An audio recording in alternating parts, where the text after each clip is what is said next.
माँ बैन बैती व मिंबरी रौज़तुम मिन रियाज़िल जन्नह। इस हदीस पाक पे कुछ लोग इश्काल करते हैं कि जन्नत में फौत, मर्ज, बुढ़ापा नहीं है, हालांकि इस टुकड़े में लोग बीमार भी हैं कि इनको मौत भी आ जाती है, टुकड़ा जन्नत कैसे है? मैंने कहा कि अपने अकाबर को पढ़ो, तुम्हें जवाब मिलेगा। फतहुल मुल्हिम शरह सही मुस्लिम जिल्द नंबर 1 माँ बैन बैती की हदीस पाक को जिक्र करके ज़ुब्दतुल मुहद्दिसीन वल मुफस्सिरीन अल्लामा शब्बीर अहमद उस्मानी रहमहुल्लाह ने जो उस पर कलाम किया है वो इस पे हर्फ आखिर जवाब है। वो फरमाते हैं इस टाइम फी हालत राहना है, हालत रहन है। असल ये जन्नत का टुकड़ा है, लेकिन इस वक्त हालत रहन है। अल्लाह ने दुनिया में हमें दिया है, क़यामत में रब इस जगह को जो रोज़े रसूल के साथ ये जगह मौजूद है इसको अल्लाह उठा लेंगे। तो फरमाया ये फी हालत रहना है, रहन की हालत है, दुनिया में आई है, अमानत है। तो इस वक्त इस पर जन्नत वाले वो कानून मुकम्मल लागू नहीं होते। कुछ तो हो रहे हैं कि जन्नत का टुकड़ा है, लेकिन वो कानून हर लागू नहीं होता, क्योंकि अभी दुनिया में है मसलन मुशरिक ना आ सके, मसलन किसी को मौत ना आ सके, मसलन इसमें कोई बूढ़ा ना जा सके। तो ये कवानीन तब तक इस पे नहीं आएंगे जब तक ये फी हालत रहना दुनिया में अमानत की हालत में है। अन्नहा तनकिलु फी दारिल आखिरा, क़यामत में रब उठाकर जन्नत ले जाएंगे तो फुल अहकाम इस पर लागू हो जाएंगे। और इस पर दलील भी है, रसूलुल्लाह सल्लल्लाहु अलैहि वसल्लम का जिस्म मुबारक जन्नत की मिट्टी से बना है। अल ख़साइसुल कुबरा जिल्द अव्वल हज़रत आयशा की रिवायत मौजूद है। नहनु माशरल अंबिया तुम्बत अजसादना अला अरवाहि अहलिल जन्नह। हुजूर का जिस्म जन्नत की मिट्टी से बना है। जन्नत में तो नींद नहीं है, क्यों आई है रसूलुल्लाह को दुनिया में नींद?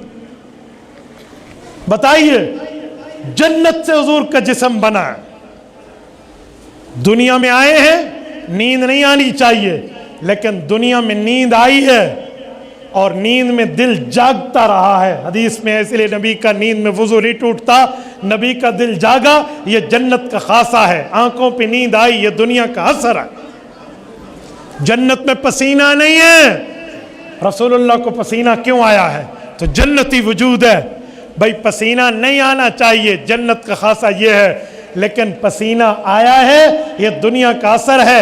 मा शमम तो अत्यब मिन अर्क रसूलिल्लाह, उस पसीने में अंदर अल्लाह ने खुशबू रखी है, ये जन्नत का खासा है। भाइयों ये जन्नत का टुकड़ा है, इस पर फुली आकाम लागू नहीं है कि कुछ मामलात में दुनिया का असर है।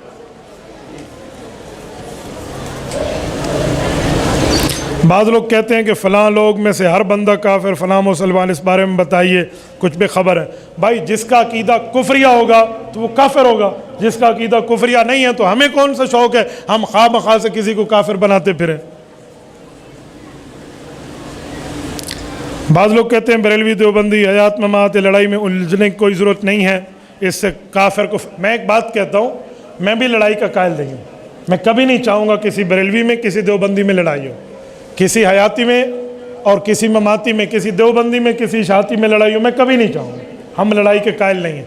जो लड़ाई करते करवाते हैं वो गलत करते हैं, उनका हमसे कोई किस्म का कोई ताल्लुक़ नहीं। एक दलील की बात है, दलील के अंदर मौक़िफ़ पेश करना, इससे कोई लड़ाई नहीं पड़ती। दलील है। मैं अक्सर हज़रात को कहता रहता हूँ कि अगर बरेलवी हज़रात हनफी ख़ुद को कहते हैं तो उलमाए अहनाफ की बारात पे फ़ैसला कर लो। अगर तुम्हारे हक़ में तुम सच्चे, हमारे हक़ में हम सच्चे, कोई लड़ाई की बात तो नहीं है, तो दलील की बात है। इस तरह ममाती अगर ख़ुद को देवबंदी कहते हैं, उलमाए देवबंद के उलूम की रोशनी में मसला हल कर लें। उलमाए देवबंद कहते हैं रसूलुल्लाह की कब्र पे हयात नहीं है तो वो सच्चे, और वो लिख दे पैगम्बर की कब्र पे हयात है तो हम सच्चे। तो ये इस पर कोई लड़ने वाली बात नहीं है, ये दलील की बात है। मैं लड़ाई का, फसाद का, फितने को कंडेम करता हूँ, मजम्मत करता हूँ, किसी सूरत में इसका कायल नहीं। दलील की दुनिया में बात करना कोई बुरा नहीं है, तो दलील की दुनिया में बात करने पे कोई बैन भी नहीं है। हज़रत मौलाना फजलुर रहमान साहब के बारे में बताएं, कुछ लोग इन पे गलत बातें करते हैं। जिस दरख्त पे फल लगे हों उसको पत्थर मारे जाते हैं, इसलिए परेशान होने की ज़रूरत नहीं है, ठीक है। और नेहद शाख पुर में व सर बर ज़मीन, और जो वो दरख्त होता है ना वो झुका हुआ होता है, आज इनके सारी में होता है, क्यों? उस पर फल लगा होता है। और जो दरख्त अकड़ा हुआ होता है उस पर फल नहीं होता।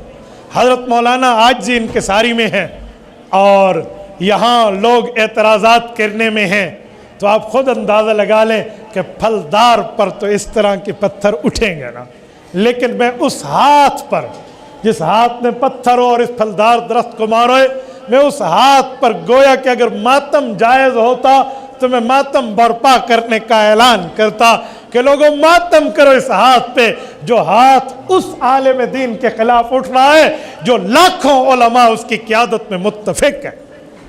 پتہ نہیں کیا معاملہ ہے۔ میں نے سنا ہے کہ حضرت مولانا احمد علی لاہوری رحمہ اللہ نے حضرت مولانا مفتی محمود رحمہ اللہ کو فرمایا تھا کہ تیرے اس بیٹے کی وجہ سے مخالفت میں بہت سے لوگ گمراہ ہو جائیں گے۔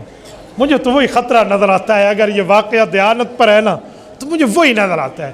یقین مانے بغض فضل الرحمن جس سینے میں ہے نا، میں نے بڑا آزمایا ہے، اس کے دین میں آپ کو کمی نظر آئے گی، اس کی عبادت میں آپ کو کمی نظر آئے گی، اس کے دینی معاملات اور دینی رجحان میں کمی نظر آئے گی۔ نہ ملے آپ کو میں یہ تحفہ دوں گا، مجھے سعودیہ سے یہ گھڑی تیسرے سسر نے دی ہے۔ کون سے نمبر والے نے؟ اب آپ منہ نیچا نہ کریں تو میں تحفہ دوں گا، آپ لیجیے۔ میں نے دیکھا ہے، یقین مانے بغض مولانا کا جس سینے میں آیا نا، اس سینے میں عبادت کامل نہیں رہتی، بڑا مشکل ہے۔ میں نے بڑا تجربہ، مجھ سے لوگ کہتے ہیں مولانا تمہیں کیا ہو گیا؟ میں کہتا ہوں تمہیں کیا ہو گیا؟ اور جب ڈاکٹر کسی مریض کو انجیکشن لگائے تو مریض کا حق بنتا ہے وہ کہ ڈاکٹر صاحب کیوں چبا رہے ہو، کیوں سوئی لگا رہے ہو؟ ہاں وہ پشتوں میں کیا کہتے ہیں؟ استن۔ اب یہ کیوں مجھے لگا رہے ہو؟ نہیں لگاؤ، مکوا شکوا کہے کر وہ روئے گا تو صحیح نا، لیکن ڈاکٹر کا حق ہے کہ وہ مریض کی بات کو نہ سنے بلکہ اپنی ڈاکٹری کے اصول پہ عمل کرے۔ تو میرے پیج فالوورز ہیں کچھ بیچارے یوتھی ٹائپ کے، یہ کوئی ادھر ادھر کے ہیں، وہ سارا دن لگے رہتے ہیں کیا کر دیا، تو میں ان کی باتوں کو محسوس نہیں کرتا، میں اپنی ڈاکٹری اصول پر استن لگا کے چھوڑتا ہوں، جو بھی کرتے کرے۔ کچھ لوگ سمجھتے ہیں کہ 2 4 5 10 15 کیمٹس کسی پوسٹ پہ ڈالیں گے نا اور یہ کہے گا اوفو میرے خلاف تو کیمٹس آنا شروع ہو گئے، لہٰذا مجھے ویڈرالنگ پوزیشن پہ ریٹرن لینا چاہیے اور میں یو ٹرن لے لوں۔ اور یو ٹرن والے ہم نہیں ہیں، یہ کسی اور سے جا کے کہا۔ ہم فَاصْدَعْ بِمَا تُؤْمَرْ پہ عمل کرنے والے ہیں، جب ایک حق بات کرے پھر اس پر ڈٹ جائے۔ یاد رکھیں قُلِ الْحَقُّ ثُمَّ اسْتَقِمْ، پیغمبر کریم کے فرمان کا مفہوم ہے معاذ حق بولنا پڑے تو بول لے، پھر اس پر ڈٹ جا، جیسے مضبوطی سے ڈٹنے کا حق ہے۔ بھائی آپ کل کے جاتے آج چلے جائیں گے، یو کین گو، مجھے نو پرابلم، اس پر کوئی مسئلہ نہیں ہے، جو میرے لیے رائے قائم کرے کہے، لیکن میں مولانا کے ساتھ دیانتداری کی وجہ سے ٹھہرا ہوں۔ کچھ لوگ سمجھتے ہیں ٹکٹ کی لالچ ہے، پتہ نہیں کوئی ایم پی اے اور ایم این اے کی ٹکٹ ملے گی۔ میرا ذہن تو چھوڑے، حاشیہ ذہن میں اس طرح کا خیال آج تک نہیں آیا۔ میرا ایک علمی کام ہے، میں اس علمی کام کو لے کر پوری دنیا میں چل رہا ہوں، صرف پاکستان میں نہیں پوری دنیا میں۔ میرا اگلے ہفتے یورپ کا سفر ہے، تو یورپ کے جا کر صحراؤں اور سمندروں تک بھی ہم نے اللہ کے دین کی دعوت کے لیے جانا ہے، نو مسئلہ، مجھے کوئی پرابلم نہیں ہے، میں نے پوری دنیا میں جانا ہے۔ کوئی میرے لیے کیا کہتا ہے وہ کہتا رہے، کچھ بھی نہیں ہے، تا تک قدم ہی ذرہ برابر بھی مجھے پرابلم نہیں ہے کسی کی مخالف کمنٹ سے۔ میں آپ کے سامنے کیسے ہنس کے بات کر رہا ہوں۔ مولانا ذرا ہاتھ لگائیں، جسم بھائی لگائیں، ٹھنڈا ہے گرم ہے؟ ٹھنڈا ہے، آگے آ کر بتاؤ، ٹھنڈا ہے گرم ہے؟ ٹھنڈا ہے، بہت ٹھنڈا ہے۔ ٹھنڈا ہے، اب بھی میں ٹھنڈا بیٹھا ہوں، مجھے تو کوئی گرمی کی بات نہیں ہے، کوئی مجھے اس پر کوئی غصے کی بات کرے، میں کھلی بات کرتا ہوں۔ لاکھوں علماء کے قائد پر نہ بولیں، آخرت خراب نہ کریں۔ آپ کو ان کی پالیسی سمجھ نہیں آتی تو اعتماد کرنا سیکھیں۔ ہم بے وقوف لوگ نہیں ہیں، نعوذ باللہ ہم شراب نہیں، ہم حلال دودھ پینے والے ہیں۔ ہم جو اس کے پیچھے ٹھہرے ہیں اس پالیسیوں کو علماء سمجھتے ہیں۔ تمہیں آج نہیں سمجھ آتی تو کل ضرور آ جائے گی، نہیں تو پھر بعد میں سب کچھ کھلے گا جب آنکھ بند ہوگی۔